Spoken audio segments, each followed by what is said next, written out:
kami sampaikan pada slide pertama, kinerja perseroan pada tahun 2022 mengalami peningkatan jika kita bandingkan di tahun 2021. Hal ini terlihat dari peningkatan portofolio aset pembiayaan, jumlah aset dan laba bersih yang disertai dengan penurunan rasio NPF. Kondisi ini sejalan dengan kondisi industri pembiayaan yang juga terus melanjutkan tren positif. Kemudian di slide kedua terkait dengan ringkasan pencapaian. Terkait dengan pertumbuhan bisnis perusahaan, penyaluran pembiayaan baru tahun 2022 sebesar 2,97 triliun, meningkat sebesar 52,61% jika dibandingkan dengan pencapaian tahun 2021 yang sebesar 1,94 triliun rupiah, di mana komposisi sewa pembiayaan mencatatkan peningkatan sebesar 27,54% menjadi 916,21 miliar pada tahun 2022. Kemudian yang kedua, penyaluran pembiayaan konsumen mencapai 2,05 triliun rupiah, meningkat sebesar 67,30% jika dibandingkan dengan tahun 2021. Terkait dengan ringkasan pencapaian kualitas aset, perseroan kembali berhasil menurunkan tingkat pembiayaan bermasalah pada tahun 2022.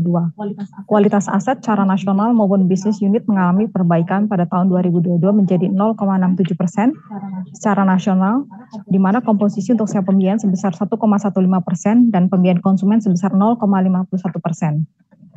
Secara profitabilitas, laba bersih perseroan setelah pajak meningkat menjadi 87,46 miliar, di mana peningkatan tersebut secara umum ditopang oleh peningkatan total pendapatan serta efisiensi biaya perseroan pada tahun 2022. Jika dilihat dari grafik, return on asset naik dari 0,75% menjadi 2,13% dan ROI naik dari 2,34% menjadi 6,83%. Upaya yang dilakukan perseroan di tahun 2022, perseroan tetap berfokus melakukan penyaluran pembiayaan yang berkualitas melalui penerapan prinsip kehati-hatian. Kemudian yang kedua, terus memperkuat infrastruktur dengan memanfaatkan perkembangan teknologi dan membangun kapasitas sumber daya manusia. Yang ketiga, melakukan penguatan tim penagihan, tidak hanya untuk melakukan pengelolaan piutang yang sudah masuk kategori overdue, namun juga untuk pengelolaan piutang agar terus berada di bakat lancar. Dan yang keempat, meningkatkan jalinan kerjasama dengan para dealer kami dan supplier yang merupakan mitra strategis, serta menjaga hubungan baik, serta meningkatkan kepercayaan dan kepuasan baik bagi para debitur maupun rekan perseroan. Dapat kami paparkan ikhtisar posisi keuangan perseroan, di mana aset perseroan pada tahun 2022 tercatat tumbuh sebesar 29,23% atau setara 1,05 triliun dari tahun 2021. Di mana pertumbuhan ini terus disebabkan oleh kenaikan piutang pembiayaan sebesar 23,56% dari sebelumnya 3,02 triliun menjadi 3,96 triliun. Kenaikan piutang pembiayaan baik sewa pembiayaan maupun pembiayaan konsumen dipengaruhi membaiknya kondisi ekonomi setelah pandemi COVID-19. Kemudian terkait dengan ikhtisar laba rugi, perseroan berhasil membukukan peningkatan laba bersih tahun 2022 sebesar 204,71% dari pencapaian tahun 2021 yang sebelumnya di 28,7 miliar menjadi 87,46 miliar. Di mana kenaikan laba bersih ini secara umum didorong oleh peningkatan total pendapatan serta efisiensi biaya pada tahun 2022.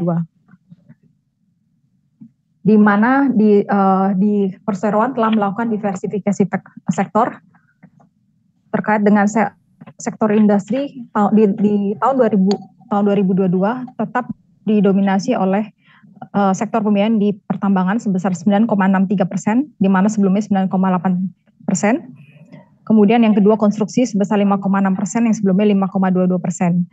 Kemudian untuk berikutnya dapat Bapak Ibu lihat di tampilan di slide yang kami tampilkan, di mana secara total pembiayaan konsumen di tahun 2022 ini sebesar 74,74%, meningkat sebelumnya 73,27%.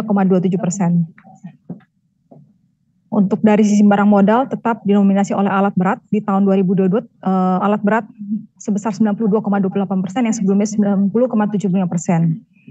Dari sisi consumer finance, tetap kendaraan bekas tetap mendominasi secara komposisi dibandingkan dengan kendaraan baru, di mana kendaraan bekas yang untuk used vehicle sebesar 61,33%, di mana kendaraan baru meningkat menjadi 38,67% yang sebelumnya 35,98%. Dapat kami paparkan kinerja keuangan jika kita bandingkan per 31 Maret 2023 jika dibandingkan dengan 31 Desember 2022. Di mana kenaikan jumlah aset perseroan tetap dikontribusi oleh pembiayaan baru yang disalurkan selama periode 3 bulan yang berakhir 31 Maret 2023 sebesar 5,31% untuk jumlah piutang per 31 Maret 2023. Kemudian kinerja keuangan dari sisi ikhtisar laba rugi, laba bersih perseroan secara year on year mengalami peningkatan yang signifikan sebesar 168,60% menjadi 24,35 miliar dari sebelumnya sebesar 9,07 miliar. Kemudian terkait dengan pencapaian perseroan per 31 Maret 2023, pencapaian jumlah piutang pembiayaan per 31 Maret 2023 pencapaian masih sedikit di bawah target yang telah kami sampaikan ke OJK, di mana hal ini terutama disebabkan penyaluran pembiayaan yang belum mencapai target yang telah ditetapkan. Meskipun demikian, laba bersih tercatat 13% di atas target yang telah kami tetapkan.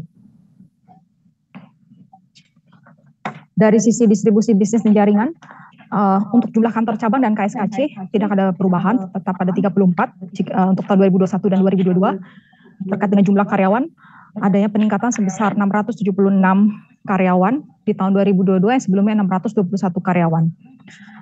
Demikian dapat kami sampaikan.